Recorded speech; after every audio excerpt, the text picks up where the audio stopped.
talking about I'm trying to create a gender divide. That's not it. What I'm really trying to do is demonstrate that there is a gender divide. Following the recent racist attack, the WNBA goes crazy. Caitlin Clark, as playing well, is reportedly now considered a crime in this sport. You guys know throughout this entire year, Caitlin Clark has been at the center of so many controversies, whether she said something or not, whether she did something on the court or not. And that is something that we have addressed. However, Caitlin Clark is not new to racism. It is a common occurrence in women's basketball, where players are either made fun of for their race or harassed for being too skilled. Fucking stand her. Why? Because she's white. It's abject, absolute racism. It's total racism. Conversation with the times when Caitlin is around, people cherry pick her remarks and create controversy around her race. But experts like Stephen A. Smith and Rachel DEA supported her because they had common sense. Caitlin also praised her fellow Black players who have been working really hard to elevate this league. But because she is Caitlin, everything she said with good intentions is portrayed negatively. Athlete of the year, 22 years old. She had a record-breaking season with the Indiana Fever in the WNBA. She shattered 6 rookie records for points and assists, 4 franchise records. Caitlin Clark entered the WNBA at the age of 22, shattering records left and right in her rookie season. This wasn't your typical rookie season. She set a rookie scoring record with an incredible 769 points, averaging 19.2 points per game. And to top it all off, she was the first rookie to record 2 triple-doubles, including a mind-blowing 19-assist game. As you are aware, Caitlin Clark is the Time Athlete of the Year, and she won the title of Time Athlete of the Year just before the year ended. Of course, greatness doesn't come without its share of hate, and Caitlin Clark soon discovered this after a spectacular performance in the playoffs where she was hurt on a foul. Instead of receiving condolence, however, she received a nasty email full of racist slurs and violent threats. Nothing is more upsetting than receiving a racist email when you should be concentrating on getting better. And then there's the beautiful world of social media, where trolls naturally chose to target Caitlin rather than celebrating her historic ascent.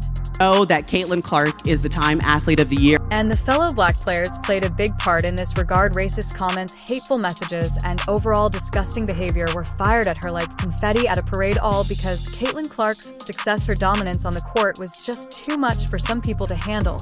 When they've nothing else to say, you can always rely on the classic "you look like a man" insult, because of course, when you can't touch her game, you just attack her appearance. Standard troll fare, right? Nothing like deflecting from actual talent by focusing on looks. Classic hater style, as they don't care about achievements, all they care about is tearing people down, especially when have internet anonymity on their side. This is even more disturbing because it's part of a much bigger issue within the WNBA and beyond, as Caitlin herself has said she recognizes her white privilege in her interview with Time. Clark didn't shy away from acknowledging that while she's worked hard to earn her success, her being white has played a role in her visibility in the sport. Fucking stand her. Why? Because she's white. It's abject, absolute racism. It's total racism. She urged for increased acknowledgement and funding for Black players' visibility, pointing out their significant contributions to the league's success. Her self-awareness of the racial dynamics at work is powerful, and it stands in sharp contrast to the treatment of other athletes, especially Black athletes. But the league players do not share her empathy. As a white star in a predominantly Black league, Clark's rise has spurred some difficult discussions about privilege and race. Even other players, like Angel Reese, have tried to discredit her. But don't you think the league as a whole is the real problem here? Caitlin is in the spotlight, but her experience also highlights something much larger: the toxic and racist environment that female WNBA athletes must navigate. Huge women's sports fans, whether it was basketball, whether it was soccer, whether it was volleyball, you go down the list. Like, I grew up loving it and watching it. And here's where Stephen A. Smith enters the picture with his trademark unvarnished commentary. He doesn't merely discuss Caitlin's fame. He questions it, saying bluntly that if you're white, you're smart, you're right. He also acknowledged that Clark's race may have given her a visibility advantage, but he didn't stop there. Smith took aim at the real issue of systemic racism in sports culture and the NBA's inaction to combat it. He didn't mince words in criticizing the league for failing to take action to shield its players from this bullshit. But Smith's commentary also posed the difficult question of whether Caitlyn's silence about racism experienced by her black peers was complicit. Some fans contend that she ought to be speaking out more, particularly given the platform her stardom affords, and others believe it is unfair to expect her to bear that burden on top of everything else. Rachel Dida and other sports experts advocate for Caitlyn. Rachel didn't think twice about supporting Caitlin Clark when the racial hate began to surface. In fact, she put it all out there, stressing that as women, we must stand by each other no matter what. Rachel also noted that Caitlyn, like herself, recognizes her privilege in this space and isn't attempting to deny it, but there are many incredibly supportive fans. Nobody did. She had nothing to do with that. You know, she can't help the way she was born. She was born as a white person. She's a decent, respectful human being, a lovely young lady who goes out there and performs. In the midst of all the hate directed at Caitlin Clark, there was a welcome change. Fans who weren't having any of it.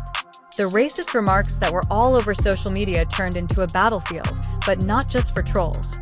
Many of them were outraged by the disgusting attacks, and they weren't afraid to hold the league accountable for allowing such behavior to continue for so long. They called for a stronger, more united stand against racism, and as Rachel stated, the WNBA has become the fastest-growing brand simply because of Caitlyn. What are they doing in response? They're stuck in the middle, positioning themselves as progressive while failing to provide a truly safe and supportive environment for all of their players. There are a lot of really good fans, whether they've been fans for 20 plus years or whether they're new fans in our league. I think continuing to uplift this league in a very positive light. Players flying commercials only a season ago is one of the league's ongoing basic problems.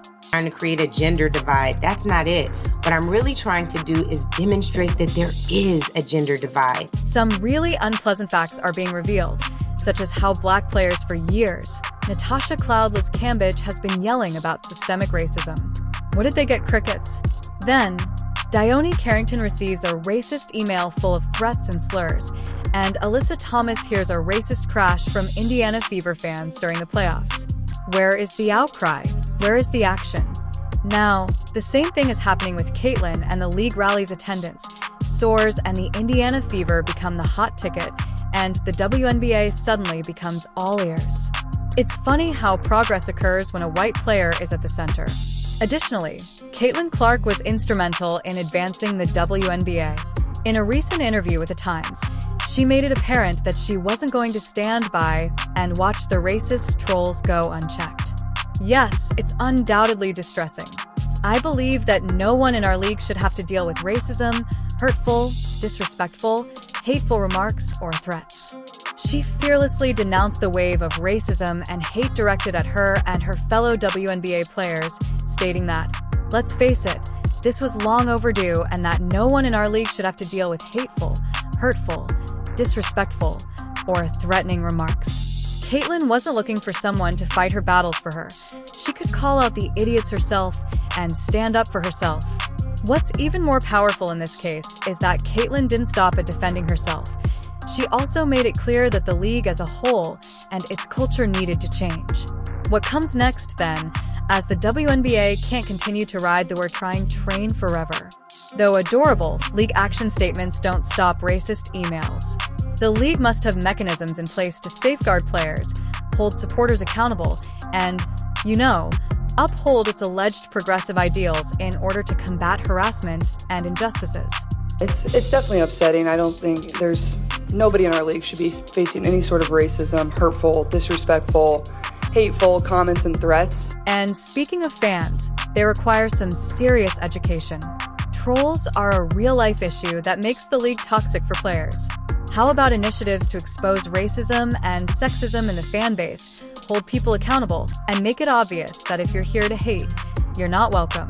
Then there are the players themselves, giving voices like Caitlin Clark and her black peers the opportunity to speak out on these issues.